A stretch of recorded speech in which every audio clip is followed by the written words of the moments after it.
Bonjour à tous, je me présente Chantal Coulombe, présidente et chef de la direction du Collège d'administrateurs de société. Nous voici déjà à notre 5e grand dossier dans le cadre du projet La gouvernance en 15 épisodes. J'espère que vous êtes comme moi, déjà mordus de cette série et ravis qu'un nouvel épisode soit rendu disponible. Cette fois-ci, on vous propose de réfléchir au développement durable et à l'intégration de ce concept crucial dans nos conseils d'administration. Vous avez eu la chance de lire le texte réalisé par Olivier Boral, que je vais vous présenter dans quelques minutes. Olivier dresse le portrait de différents facteurs clés de succès qui peuvent permettre à nos conseils de mieux jouer leur rôle dans ce domaine très complexe. Nous vous proposons dans la présente discussion le cas concret d'une entreprise d'ici qui a effectivement mis à l'agenda un grand chantier de développement durable. L'exemple de Nordastello vous permettra sans aucun doute de réfléchir de façon pratique à tout ce qui entoure le développement durable et, espérons-le, à vous inspirer pour permettre de réfléchir et de mettre des pistes d'action dans vos propres organisations. Permettez-moi de vous présenter Olivier Boral, intervenant au collège à notre certification universitaire. Olivier est professeur au département de management de FSAU Laval et titulaire de la chaire de recherche du Canada sur l'internalisation du développement durable et la responsabilisation des organisations. Ouf, quand même complexe. Il est également responsable du programme de 2e cycle en responsabilité sociale et environnement des organisations de l'Université Laval. Ses principaux domaines de recherche portent notamment sur l'intégration du développement durable dans les organisations, les normes internationales de gestion dans ce domaine et la divulgation d'informations sur la responsabilité sociale et environnementale. Olivier a publié plus d'une centaine d'articles ou de chapitres d'ouvrages sur ces questions importantes, alors n'hésitez pas, googlez son nom et vous pourrez trouver encore plus d'informations si vous le souhaitez. Olivier échangera aujourd'hui avec Alex Risson, ASC. Alex est devenu président et chef de la direction de Nordastello à l'été 2013. Il a ensuite entrepris une restructuration majeure de l'entreprise afin de mettre en place une structure organisationnelle plus agile et efficace, tout en établissant les plus hauts standards d'éthique et d'intégrité dans son organisation. Alex est titulaire d'un baccalauréat en génie électrique et d'une maîtrise en administration des affaires. Il faut savoir qu'il a joint Nordastello en 1993. Initialement responsable de projet, il a gravi, comme vous le constatez, très rapidement les échelons jusqu'à obtenir le poste de PDG. Alex est membre du conseil d'administration de Nordastello depuis plusieurs années maintenant et il est aussi un des principaux actionnaires qui a permis le rachat de la société en 2005. C'est aussi Alex qui a dirigé le récent rachat de la direction en 2019, par la direction en 2019. Ceci a donné à Nordastello et à son groupe d'actionnaires employés la capacité de déployer son plan stratégique visant à devenir un partenaire hautement compétent pour ses clients. Alex a d'ailleurs toujours eu à cœur le développement durable et il a mis les choses en place avec son équipe pour que ce concept puisse devenir l'objet d'un projet concret et s'inscrire dans l'ADN même de Nordastello, ce dont nous entendrons parler aujourd'hui. Alors, Olivier, Alex, je vous laisse la parole. Merci. Merci, Chantal. Merci beaucoup, Chantal. Alex, merci d'avoir accepté cet entretien. Je pense que Nordastello est un cas extrêmement intéressant, d'abord par l'activité d'ingénierie, donc vous êtes vraiment dans du concret et aussi impliqué dans de nombreux secteurs d'activité qui sont stratégiques, qui sont clés pour le développement durable, les infrastructures, le transport, la maintenance d'équipements.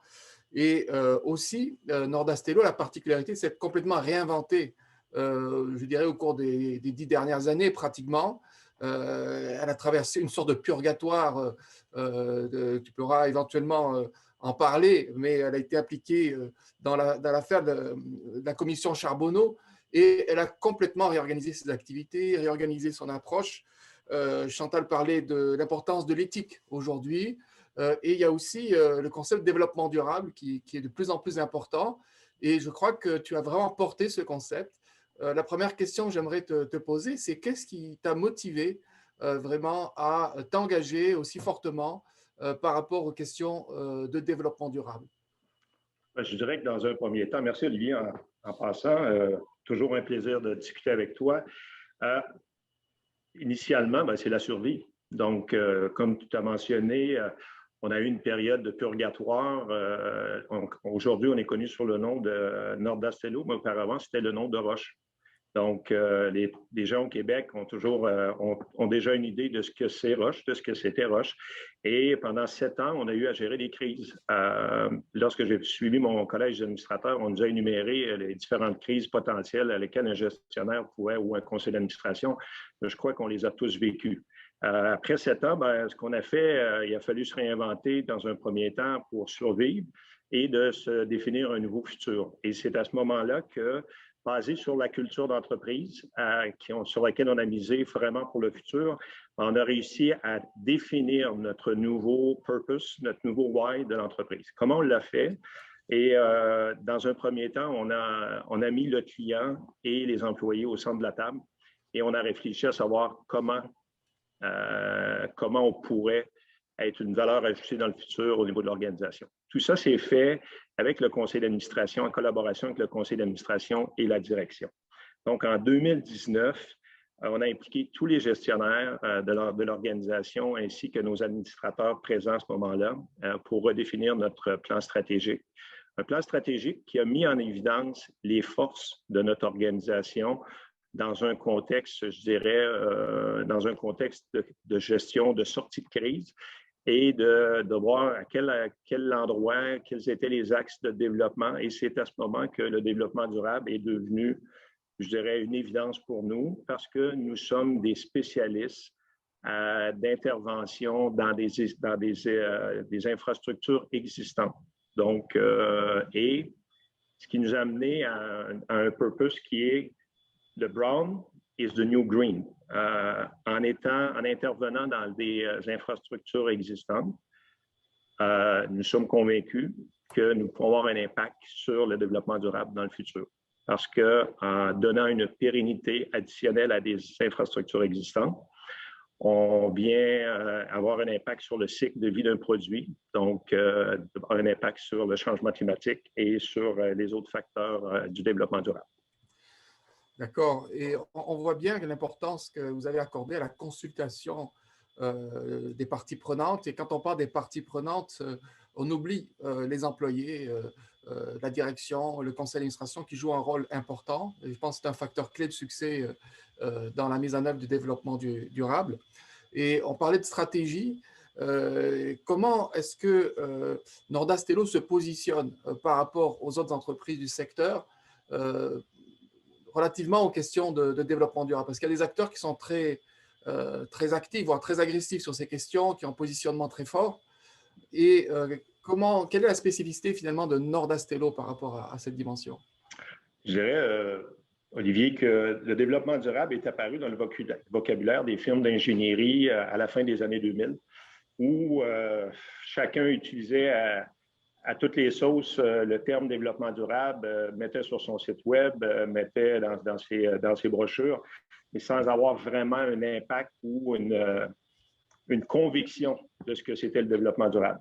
L'évolution qui s'est faite par la suite, on a orienté le développement durable sur de nouvelles infrastructures. Donc aujourd'hui, lorsqu'on parle d'ingénierie, on parle de construction, d'architecture, la thématique développement durable, elle apparaît au quotidien, mais on est toujours dans des nouvelles infrastructures. De notre côté, où on a vu vraiment la différence et qui est vraiment notre ADN aussi, étant donné que nous travaillons dans des infrastructures existantes basées sur des partenariats long terme avec des clients, pour nous, ça devenait évident que le développement durable pouvait passer à travers des installations existantes, donc le brownfield. Et à ce niveau-là, dans le marché, il y a à peu près personne qui a un discours de développement durable rattaché à des infrastructures existantes. On en parle toujours au niveau de nouvelles infrastructures. Donc, c'est vraiment là qui est notre élément différenciateur, mais comme tu as mentionné tout à l'heure, c'est aussi la communication, les échanges avec les différentes parties prenantes de notre organisation, autant nos clients que nos employés, qui nous ont amenés à faire ce constat-là. Oui, puis c'est intéressant de noter qu'on parle beaucoup de cycle de vie du produit, mais peu encore de cycle de vie des infrastructures. Effectivement, Nordastello semble avoir une expertise particulière dans ce domaine-là. Et il m'apparaît qu'une des forces, en tout cas, de cette approche, ça a été vraiment de capitaliser justement sur les forces, sur l'ADN, comme tu disais, de Nordastello dans sa démarche de développement durable. Donc, vraiment une démarche très, on dirait, bottom-up, hein, de la base vers le sommet. Et moi, je serais curieux de savoir quelle a été l'attitude du conseil d'administration par rapport à toutes ces questions. On sait qu'un conseil d'administration, ce n'est pas non plus quelque chose de monolithique. Il peut y avoir des gens qui appuient, d'autres moins. Et peut-être qu'il y a des éléments là qui peuvent être confidentiels. Moi, je ne fais pas partie du conseil d'administration, je n'ai pas accès à une information particulière à ce niveau-là. Mais s'agissant d'une formation pour administrateurs, je serais curieux de savoir quelle est l'attitude du conseil d'administration par rapport à ces questions de développement durable. Je dirais le fait d'avoir impliqué les administrateurs à notre élaboration de planification stratégique, ils sont venus à différentes étapes dans le processus, a aidé à faciliter aussi la nouvelle vision de notre organisation. Donc, première étape, c'était vraiment des impliqués. Leur consultation nous a aussi amené, parce qu'on a des administrateurs avec un grand bagage d'expérience qui ont œuvré dans différents secteurs d'activité, nous a amené vraiment à avoir une vue 360 de ce que pourrait être le développement durable pour une organisation comme la nôtre. C'est sûr que par la suite, et un peu ce que tu mentionnes dans ton article, il y a eu beaucoup de greenwashing relativement au développement durable. Donc, beaucoup de mots, beaucoup d'expressions, mais de façon concrète, comment on implante une stratégie de développement durable dans une organisation, ça, c'est plus difficile. Et c'est à ce niveau que notre conseil d'administration nous a aidé grandement en nous demandant de mettre en place des jalons et aussi des indicateurs, à savoir comment on part du concept de développement durable jusqu'à son implantation et au suivi, je dirais, périodique des conseils d'administration. On a du reporting à faire, à savoir où nous en sommes rendus dans l'implantation de notre modèle. Meilleur exemple, notre prochain conseil d'administration qui aura lieu en avril, il y a un sujet thématique, développement durable, chez nous, qui est la durabilité des actifs, où nous en sommes dans notre modèle de durabilité des actifs. Donc, reporting, échange, mais beaucoup d'ouverture et on garde de façon aussi commune et constante à tous les conseils d'administration avec un suivi de ce qui est fait en progression. Les clients, on a fait beaucoup de consultations auprès de nos clients. Notre modèle de durabilité des actifs de développement durable, ça a été conceptuel et par la suite, avec de nombreuses discussions, dont avec toi et différents intervenants, on a réussi à modeler et à faire évoluer notre modèle, qui fait que le conseil d'administration, de façon périodique, on vient faire du reporting et il nous pose des questions pour nous faire progresser dans le modèle. D'accord. Tu mentionnais le greenwashing, c'est un concept évidemment important et problématique qui traduit cette contradiction qu'il y a entre les discours et les pratiques dans certaines organisations. Dans le cas de Nordastello, il me semble que jusqu'à présent, il y a eu relativement peu de communication sur cet axe-là, sur l'axe de développement durable, peut-être en raison de l'historique particulière de l'entreprise, mais une des responsabilités de l'administrateur, c'est finalement de surveiller les résultats de l'entreprise et leur divulgation. Donc, on voit bien qu'il y a de la communication avec le conseil d'administration. Au niveau de la divulgation, vu de l'extérieur, quand on va sur le site de Nordastello, on voit assez peu d'informations finalement. Il y en a quand même sur le développement durable, mais assez peu d'informations détaillées en termes d'indicateurs, de performance, d'objectifs. Est-ce qu'il y a des projets à ce niveau-là? Oui, et tout récemment, on a implanté une plateforme numérique à laquelle on a des balados, il y a des articles, des white papers et tout, et on est toujours dans la thématique de durabilité des actifs, transformation numérique, diversité, environnement, et c'est tout. On est une entreprise B2B, donc beaucoup de communication directement avec nos clients, différents avec nos partenaires. D'un point de vue public, pas tellement pour le moment. On veut s'assurer, on a un passé à laquelle on a vécu une crise de confiance importante dans laquelle on était extrêmement médiatisé, qui fait qu'aujourd'hui, notre stratégie elle est beaucoup plus ciblée, mais avec toute une stratégie, un processus de communication qui va s'élaborer au cours des prochains mois, je dirais, Olivier, et même les prochaines années, mais avec un modèle avec des succès. Et ce qui est intéressant actuellement, c'est aussi c'est tout l'aspect du gouvernement aussi. Il y a pas plus tard que la semaine dernière, Investissement Québec présentait une initiative qui était qui nomme le Compétiver, qui est d'améliorer la compétitivité des entreprises par l'adoption de technologies propres et des pratiques éco-responsables. Donc, pour nous, ce qui est vraiment intéressant, c'est qu'en 2019, c'est la stratégie et c'est l'axe de croissance prioritaire de notre organisation. 2 ans plus tard, avec une pandémie, une crise majeure, bon, on voit qu'il y a eu des accélérateurs et on voit que le gouvernement aujourd'hui prend des orientations vraiment sur toute la notion d'éco-responsabilité. Donc, pour nous, c'est très, très intéressant. Et ça, c'est vraiment en lien avec notre stratégie. Puis au niveau communication, l'exercice qu'on fait aujourd'hui, Olivier, on vient exposer à un groupe restreint de personnes et c'est ce qu'on a fait au cours de la dernière année. Mais on vient appuyer maintenant avec des articles vraiment spécifiques. OK.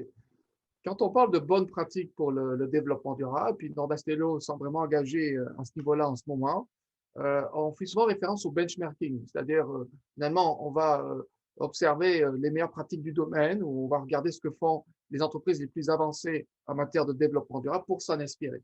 À ma connaissance, il n'y a pas eu de benchmarking systématique avec les autres entreprises sur les questions de développement durable. Par contre, il y a eu encore une fois cette consultation interne et il y a aussi une démarche, si je ne me trompe pas, d'adhésion à des normes internationales. Je pense en particulier à B Corp. Est-ce que tu pourrais nous en parler un petit peu et comment tu comptes gérer ça? Qu'est-ce que cette norme pourrait apporter à Nordastello?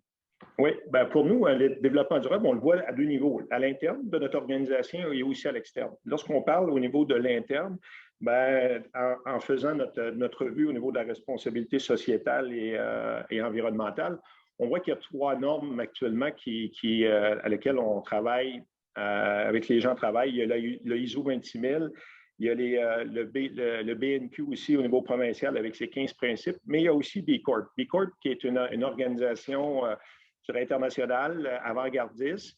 Et ce qu'on a fait, on est allé analyser chacun des 3 groupes et de voir lequel de ces regroupements-là pourrait être intéressant pour nous, mais en même temps mobilisateur pour nos employés, parce qu'on le voit vraiment à l'interne. Et là où on se parle, c'est vraiment la notion B Corp qui, pour nous, est le plus stimulant et le plus engageant aussi. Puis, un peu comme tu mentionnes aussi dans ton article, c'est la notion de la mission d'entreprise. Donc, et on est à la réflexion de revoir notre mission d'entreprise. En 2019, on a revu notre vision d'entreprise, mais maintenant, pour avoir un statement fort, il y a toute la notion de mission d'entreprise et c'est sur les tables, c'est sur notre plan d'action pour la prochaine année, même dans les prochains mois, de revoir notre mission d'entreprise qui va être le statement très, très fort qui va être fait pour les prochaines étapes avec un objectif de devenir B Corp. Ce qui est intéressant au niveau de B Corp, le regroupement, c'est qu'il est toujours en évolution. Le statu quo n'est pas permis, donc à partir du moment que tu embarques dans le processus, tu es toujours évolutif et tu dois toujours t'améliorer de façon constante. Donc, ça, c'est un signal très fort parce que ça va au-delà d'obtenir l'accréditation par la suite. Tu as obtenu ton accréditation, tu le mets sur ton site web, dans ta publicité. Tu es vraiment dans un engagement en continu qui doit être fait. D'accord.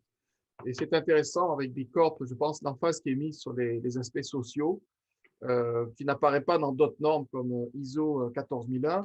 Et puis, il y a une batterie d'environ 200 questions auxquelles les gestionnaires doivent répondre et qui permet justement de faire une sorte de benchmarking ensuite, de se comparer aux autres entreprises du secteur. Donc, je trouve cet aspect-là intéressant et prometteur. Ceci dit, dans B Corp, il y a des questions très précises. Évidemment, les entreprises scorent plus ou moins fort selon les questions qui sont soulevées. Alors, je ne connais pas toutes ces questions en détail. Je n'ai pas fait d'audit à ce niveau-là. Mais il y a des questions, par exemple, qui touchent des aspects essentiels, à savoir le choix et la rémunération des gestionnaires en lien avec les performances, on va dire, de développement durable en matière de responsabilité sociale et environnementale. On comprend que tu es très engagé à ce niveau-là. Est-ce qu'il y a une démarche d'intéressement par rapport à ces enjeux qui sont couverts par B Corp et par d'autres normes de ce type? Oui, comme on a mentionné lors de notre entretien préalable à l'enregistrement de la capsule d'aujourd'hui, notre modèle de rémunération, et bon, il y a une rémunération fixe, mais il y a une rémunération variable et une rémunération qui est commune à l'organisation. Donc, il y a seulement que 2 objectifs actuellement dans notre organisation qui est l'élément déclencheur, donc la notion de rentabilité et la notion aussi de santé et sécurité au travail. Donc, santé et sécurité est un élément essentiel, donc on vient couvrir l'aspect social. Mais dans un futur, avec l'engagement au niveau de B Corp, c'est d'amener maintenant la notion d'un KPI au niveau développement durable qui pourrait devenir un troisième déclencheur, un troisième jalon pour la notion de rémunération variable. Et un peu comme tu le mentionnes aussi dans l'article, le fait de mesurer, le fait d'être évalué et rémunéré, c'est un incitatif additionnel et pour les différents dirigeants et employés dans l'organisation parce qu'il y a un défi aussi. Il y a une notion de conseil d'administration, de décision d'aller dans cette direction des dirigeants, mais par la suite, on doit le communiquer. Et on est à l'étape de communication auprès de nos employés. L'ingénieur est quelqu'un de cartésien, le technicien cartésien. Donc, là, on amène une notion un peu plus verte, un peu plus grise qui est un enjeu et on est vraiment dans cette étape de notre processus d'implantation. Il y a une question qui préoccupe toujours les administrateurs. Quand on fait de la formation au collège d'administrateurs, il y a toujours des débats là-dessus. C'est la question des retombées économiques de toute cette démarche de développement durable, de responsabilité sociale et environnementale. Et on sent bien dans ton discours que toi, tu es convaincu, tu l'as souligné, ça fait partie de votre modèle d'affaires. Et donc, on peut supposer que tu adhères à l'idée qu'il n'y a pas d'incompatibilité entre l'intégration des questions de responsabilité sociale et environnementale et les performances de l'entreprise. Mais comme tu le sais, certains gestionnaires, certains administrateurs ne sont pas convaincus de cette compatibilité. Est-ce que tu peux nous en parler? Est-ce que ça a rencontré des résistances, c'est-à-dire des gens qui, sans les nommer, dans l'entreprise, pensent que la mission première de Nordastello, c'est pas de faire du développement durable, c'est pas la responsabilité sociale et environnementale, c'est attentatoire à nos objectifs économiques. Est-ce que tu as rencontré ce genre de résistance déjà et comment tu deals finalement avec ça? Tout à fait. Mais le développement durable est arrivé, je dirais, dans la réflexion stratégique. Dans une première des choses, on a regardé qui nous étions après avoir passé cette crise, puis après avoir été en bon québécois, magané ou martelé par les événements, il a fallu revoir qui nous étions dans un premier temps. Et chez nous, l'intervention dans les installations, les infrastructures existantes représente 20 de nos revenus. Donc, 20 c'est 150 personnes qui travaillent au quotidien dans des installations existantes. Donc, ça, dans un premier temps, on fait le constat que c'est 20 de nos revenus à très bonne profitabilité. Je dirais ça pourrait être encore meilleur, mais ça fait partie de notre ADN. Par la suite, où c'est devenu, où on a réussi à attacher, je dirais, de créer la sauce pour aller à l'étape suivante, c'est de dire qu'est-ce qu'on fait, qu'est-ce qu'on peut faire avec ce constat-là de ce 20 %-là. Et c'est de là que, lors de la réflexion, on s'est dit qu'en ayant comme purpose de donner une vie supplémentaire à des infrastructures existantes, je peux avoir un impact sur des changements climatiques à cause du cycle de vie de produits. Et c'est là qu'on est sorti de la boîte de l'ingénieur cartésien en faisant ce que je fais au quotidien, je pourrais avoir un impact. Mais une fois qu'on a fait ça, je vous dirais que ça nous a pris plus d'1 an et demi avant de trouver la bonne recette pour pouvoir matérialiser et de l'amener au niveau du développement durable. Et c'est avec des partenaires, c'est des petites entreprises, des startups avec des discussions qu'on a réussi à créer le fil conducteur de l'intervention qu'on fait au quotidien depuis des années. Un exemple, l'inspection du pont de Québec. Comment, en ayant un impact au quotidien sur l'inspection du pont de Québec, je peux avoir un impact sur le développement durable? C'est ce qu'on a fait à travers le chemin des 18-20 derniers mois à créer cette histoire-là, ce qu'on fait aujourd'hui, qui fait que, si je reviens à ta question, la démonstration, maintenant, elle est réelle. Et je viens aujourd'hui, avec mes différents partenaires, je crée de la valeur additionnelle à l'inspection. C'est que je viens lui apporter une nouvelle histoire qui va pouvoir l'accompagner et qui va aider notre société, nos communautés, puis la planète. Et puis, vous avez produit un document intéressant qui s'appelle Vers un modèle de durabilité des actifs, qui est en plusieurs étapes, en 5 étapes. Il y a un document qui a évolué, qui est en chantier, qui est en évolution et qui, je pense, reflète bien l'approche de Nordastello. Ma question est par rapport, disons, à la formation, à la sensibilisation, à la compréhension aussi de ces enjeux à l'intérieur de Nordastello. Tu l'as dit toi-même, développement durable, c'est un terme qui est un peu galvaudé. Il y a eu beaucoup de greenwashing et c'est vrai qu'il y a eu beaucoup d'abus à ce niveau-là. D'où l'importance d'avoir une communication claire et de s'assurer qu'en interne, les employés et les gestionnaires et les membres du conseil d'administration comprennent bien de quoi on parle. Et ça, c'est un sérieux défi véritablement. Parce que finalement, surtout quand on intègre ça au niveau commercial, hein, comme tu essayes de le faire, parce qu'on ne peut pas vendre finalement une approche si on n'a pas vraiment intégré, comprise, etc. Alors, ma question est de savoir comment tu comptes t'y prendre pour former, sensibiliser. Je sais qu'il y a déjà des actions mises en place et pour que les gens soient vraiment familiers avec cette nouvelle approche de Nordastello en matière de durabilité des actifs. Je vous donne un exemple très concret et ça résume bien l'enjeu de communication. Il n'y a pas plus qu'il y a 2 semaines, nos 2 vice-présidents ont présenté, on fait des capsules auprès de nos employés à toutes les 2 semaines. Donc, expliquer ce qui se passe dans l'organisation, les résultats, l'évolution de différentes thématiques. Et il y a 2 semaines, relativement à notre modèle de durabilité, les 2 vice-présidents ont fait une capsule de 30 minutes pour expliquer à nos employés qu'est-ce que c'était et quel impact. Puis, pour eux, c'était très clair. Pour moi, c'était très clair.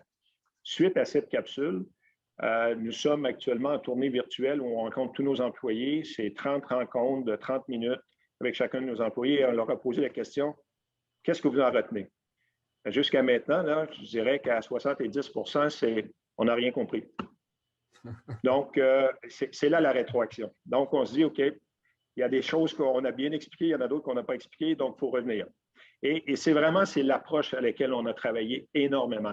Il y a tellement la notion de greenwashing, de conceptuel dans notre modèle, un peu comme tu as vu, Olivier, puis tu as eu la même réaction la première fois lorsque je t'ai envoyé le document par la suite, on s'est parlé et c'était plus clair, mais c'est vraiment à petits pas qu'on réussit à dénouer les impasses et de faire évoluer notre modèle. Donc, il n'y a pas de secret. On aimerait avoir vraiment la communication parfaite. Mais aussi, encore une fois, j'ai appris avec les années que c'est avec l'approche du petit pas qu'on réussit à faire de grandes choses.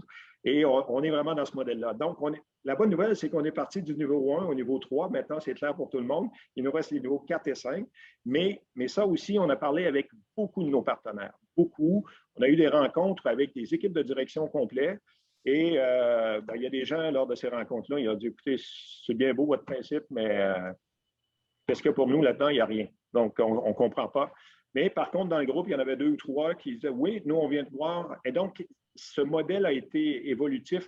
C'est probablement 30 ou 40 rencontres avec des clients, des associations, des différentes parties prenantes qui nous ont amenés où on est aujourd'hui.